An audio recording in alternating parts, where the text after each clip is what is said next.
kita mau ngebahas perkembangan Islam di Indonesia. Lah, kan kamu talentnya. Ih, belum ada Nipanya. Kan aku videografer.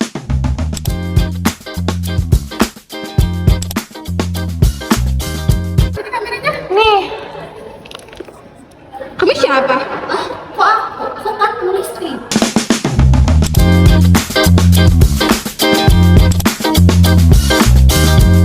terus kamu? Kan gua editor.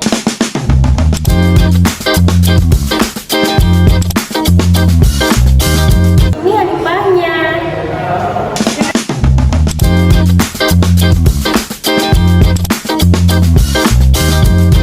Bentar deh, aku ganti baju dulu.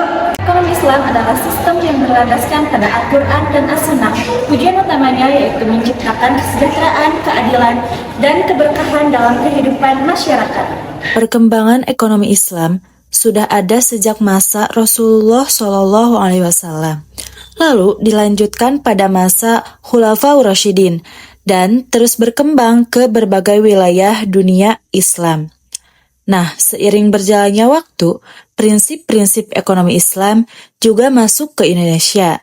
Awalnya dikenal dalam perdagangan, lalu berkembang menjadi sistem keuangan syariah yang terstruktur. Jadi, ekonomi Islam bukan cuma teori, ia tumbuh dan berkembang dalam kehidupan masyarakat sampai saat ini. Bahkan kita sudah merasakannya sampai saat ini melalui bank syariah, bisnis halal, dan juga kebijakan pemerintah. Pada masa Rasulullah SAW, perkembangan ekonomi Islam dibangun dengan landasan etika dan moral Islam yang menekankan keadilan dan kesejahteraan umat. Pada periode Makkah, umat Islam belum membangun sistem ekonomi karena fokus utama saat itu masih pada perjuangan akidah.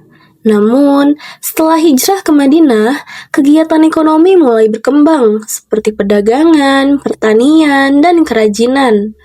Rasulullah SAW kemudian mendirikan Al-Hizbah sebagai pengawas pasar agar tidak ada penipuan dan monopoli, serta mendirikan Baitul Mal sebagai lembaga pengelola harta umat.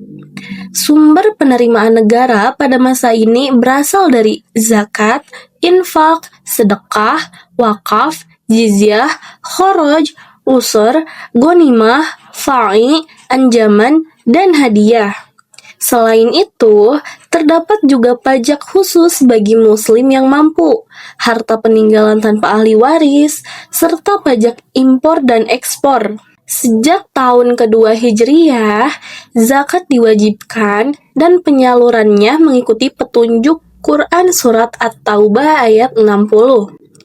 Inilah fondasi sistem ekonomi Islam yang berkeadilan dan berorientasi pada kesejahteraan sosial. Setelah masa Rasulullah SAW, perkembangan ekonomi Islam digantikan oleh para Khulafaur Rasyidin. Ada 4 khalifah yang berkontribusi besar. Pertama, Abu Bakar As-Siddiq radhiyallahu anhu. Beliau menegakkan kewajiban zakat dengan tegas. Hasil zakat dikelola melalui Baitul Mal dan didistribusikan ke seluruh dunia hingga tak tersisa. 3. Kedua, Umar bin Khattab radhiyallahu anhu. Beliau sangat jenius banget. Umar mengoptimalkan dan menata ulang Baitul Mal, mengatur tanah, menata ghanimah dengan memberlakukan pajak tanah atau kharaj. Ketiga, Utsman bin Affan radhiyallahu anhu. Beliau memperluas wilayah, mengadakan kontrak dagang dengan negara taklukan, membangun pemasukan negara seperti zakat, jizyah, dan ghanimah, membangun sarana prasarana ekonomi, dan membentuk organisasi keamanan darat dan laut. Dan keempat, Ali bin Abi Thalib radhiyallahu anhu. Beliau menindaklanjuti korupsi, menata Baitul Mal, dan memberantas kecurangan, serta mencetak mata uang Islam.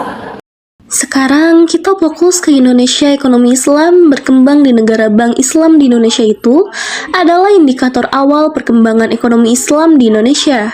Tepatnya, berdirinya Bank Muamalat Indonesia pada tanggal 1 November 1991 ini adalah momen bersejarah Bank ini didukung oleh MUI, ICMI, pengusaha muslim, dan pemerintah RI.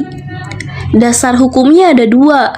Pertama, Undang-Undang Nomor 7 Tahun 1992 tentang perbankan.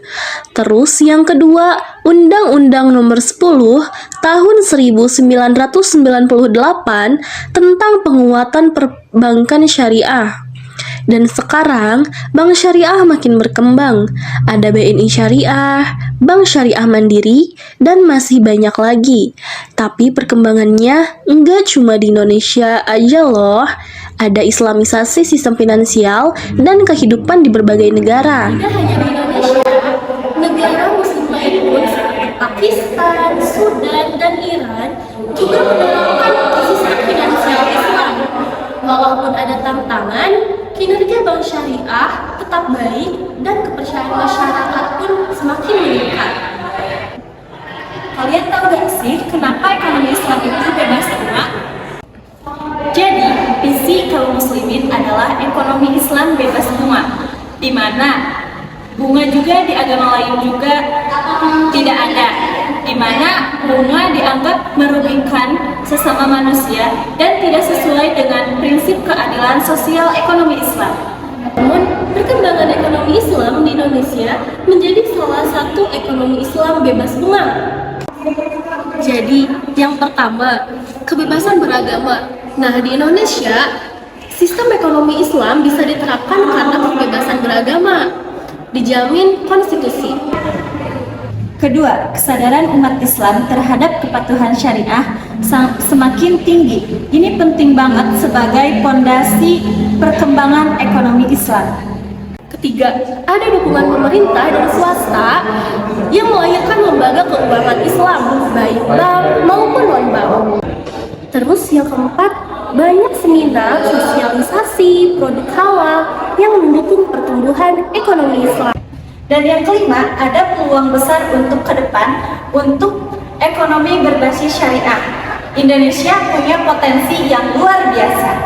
Ekonomi Islam bermula sejak Rasulullah SAW dengan prinsip keadilan dan kesejahteraan, diperkuat masa Khulafaur Rasyidin, lalu berkembang hingga ke Indonesia. Kini semakin maju lewat lembaga keuangan syariah dan meningkatnya kesadaran masyarakat sehingga menjadi sistem yang relevan dan sesuai syariah.